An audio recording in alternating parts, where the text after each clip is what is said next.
I am being pressured to give money to a child that's legally mine, and I don't want to. Small detail before I begin the story. I'm from Europe, and the system in here is a bit different than in the US. I, 46 male, have 4 children. 3 are biologically mine, 1 is my wife's affair baby. The oldest one is Olivia, 26, twins males are 22, and the youngest Emma is currently 17. I discovered that Emma wasn't mine about 2 to 3 months after the birth. From the first time I've seen her, we didn't look anything alike, and I was quite suspicious but ignored it for the time being. I just didn't think that my ex would cheat on me, and I just hoped that I was imagining things. Then after 2 months, I decided to do a paternity test, and just to be sure if our baby wasn't mixed up, I did one for my wife as well.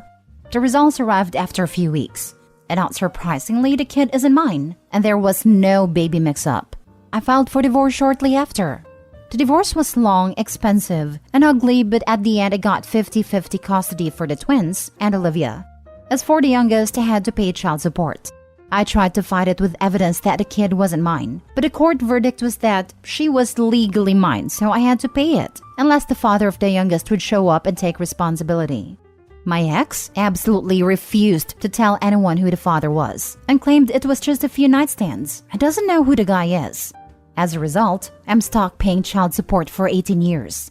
I told my ex that without child support, she wouldn't receive anything else from me, that I won't be a father for Emma, and I don't want to see her. After the divorce was finalized, I moved to a different city. I just wanted a fresh start, and it was difficult, but everything worked out except for dating. I tried learning to trust again, but it was extremely difficult. And at the end, after many failed relationships, I ended up single. The main issue was I couldn't trust anyone except my kids and family, and that mainly destroyed every single relationship I had. I tried therapy, but that led basically nowhere.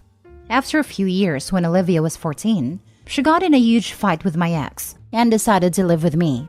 The fight with her mother happened because she wanted to take Olivia's money that she was saving. As a result, Olivia wanted to stay away from her mother, and she decided to live with me until she was 20. Here is where the problem begins. For my children, I was saving money, and each got 65,000 euros after they finished school.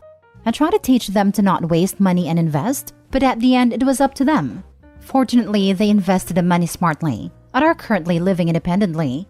But the problem started when my ex started hinting about Emma, asking when will she receive money like her other siblings. At first, I thought she was joking and jokingly said, when her real father shows up.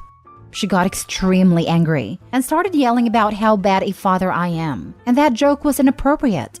I got angry myself and said that she should have thought about that before cheating, and that I already paid for a child who wasn't mine for almost 18 years.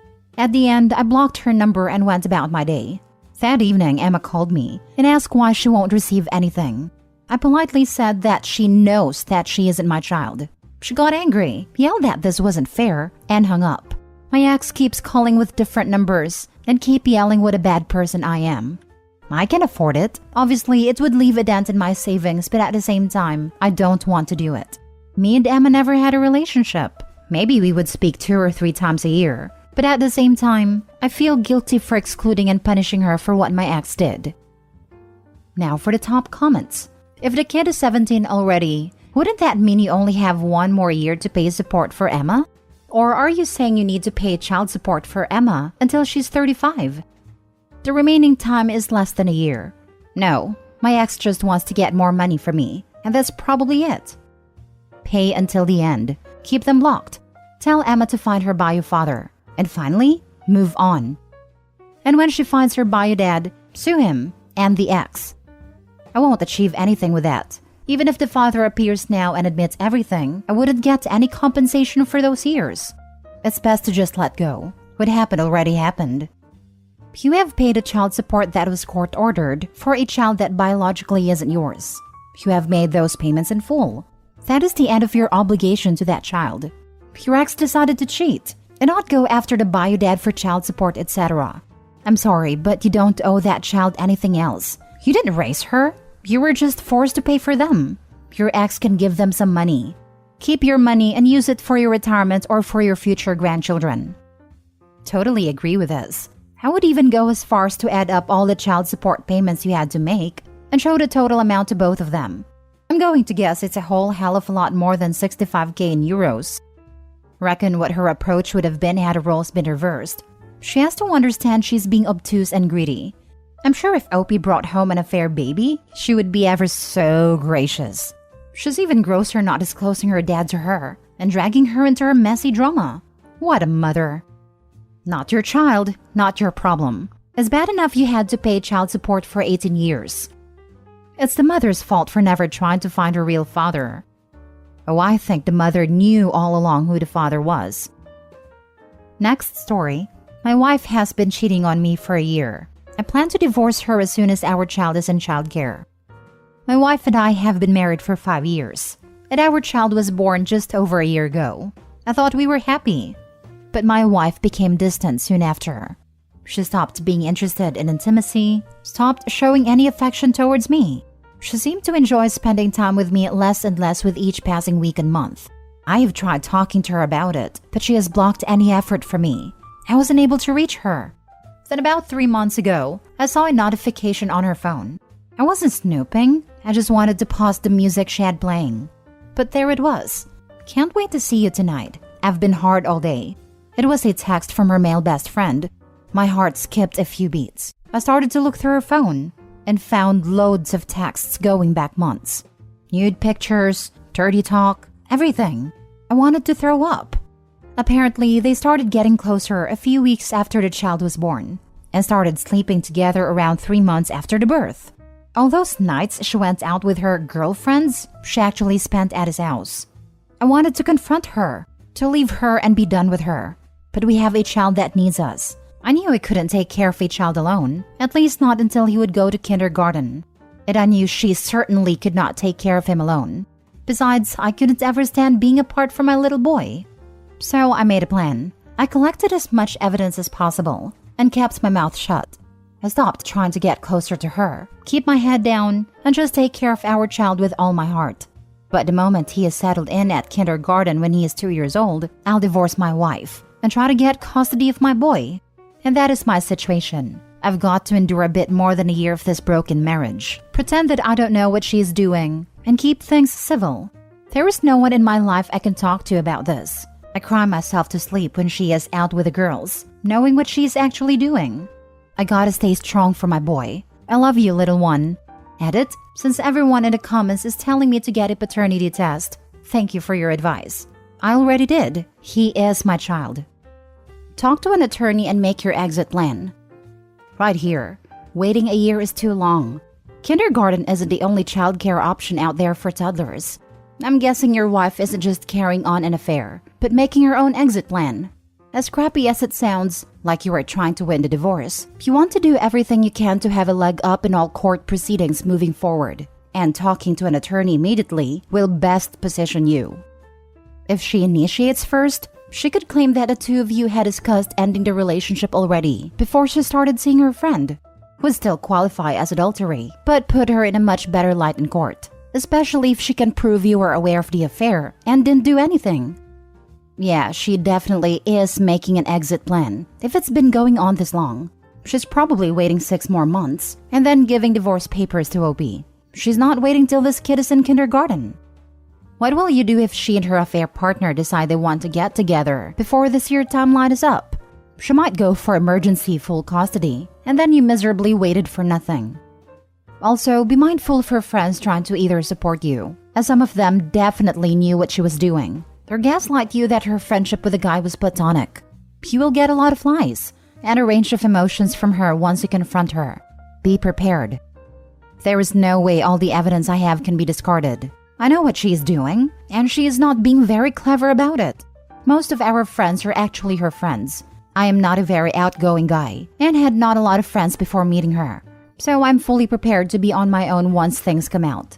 If there was no child, I just cut contact with her. But for our son, I'll try to be as civil as possible while setting firm limits.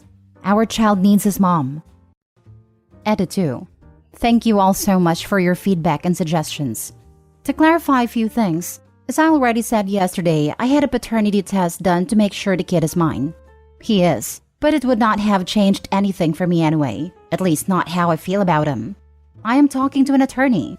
I have been working with them for a while, gathering evidence and building a case. I am prepared in case my wife decides to act before I plan to do. Thirdly, sole custody is not my goal nor my preference. Optimally, I will go for some form of custody agreement, with me being the primary caregiver. I don't want to take his mom from my little boy, but I am prepared for the worst. Many of you disagree with my opinion to keep my wife's infidelity quiet. Let me clarify. In any legal proceedings, I will not hesitate to use what evidence I have gathered. But I will not go around advertising my wife's actions to our friends and family, or worse, to our boy. I will make damn sure his relationship with his mom stays as untainted as possible. I am aware that she might use some dirty tactics and may not be as respectful as I plan to be, which is why I am prepared for any eventuality with my lawyer. Sorry about the confusion regarding kindergarten, daycare, and childcare. I have used those terms interchangeably. In my country, children can be externally cared for from as young as a few months old. But that is rare. Most commonly, children are put in external care at 2 to 5 years old, depending on the situation. In our case, childcare under the age of 2 is not available, and our financial situation is a bit more complicated than I care to elaborate. Suffice it to say, I have done my research and have determined that external childcare is not feasible or affordable until he is 2, and me staying home to care for him full-time is also not feasible. So, to be sure I can take care of him all by myself, in case the separation goes less than smooth, I am waiting until he is regularly going to external childcare. Last story. I let my niece be adopted. Some people judge me for it, but I think I made a right choice. I love my sister Maggie. She and I had a very rough childhood, and it bonded us. We were raised around drugs, alcohol, and abuse. I managed to escape, went to college, and made something of my life. Maggie wasn't as lucky. She fell in love with a dealer, began using, and entered into an awful marriage. I begged her to leave, offered her a spare room, rehab, etc. I even bailed her out of jail more times than I can count, but she just gets sober, leave him, and then go back. Then she told me she was pregnant. She was so excited. She was in a sober spell, still with her husband, but swore things were different now. He was going to live the life. He promised her. It took all I had not to cry at her naivete. My beautiful niece Harlow was born, and I did my best to protect her. At one point, social services were called on them. CPS did an investigation, and Maggie was distraught. She begged me that if Harlow entered the system, I'd take her. I couldn't let her be adopted. I promised her I would, and the CPS investigation was eventually closed. At one point, Maggie and I had a falling out. I was once again trying to help her leave, get sober, etc., but she refused and cut me out entirely. The husband had left her and moved on to someone else. Maggie moved without telling me, got a new number, and that was that.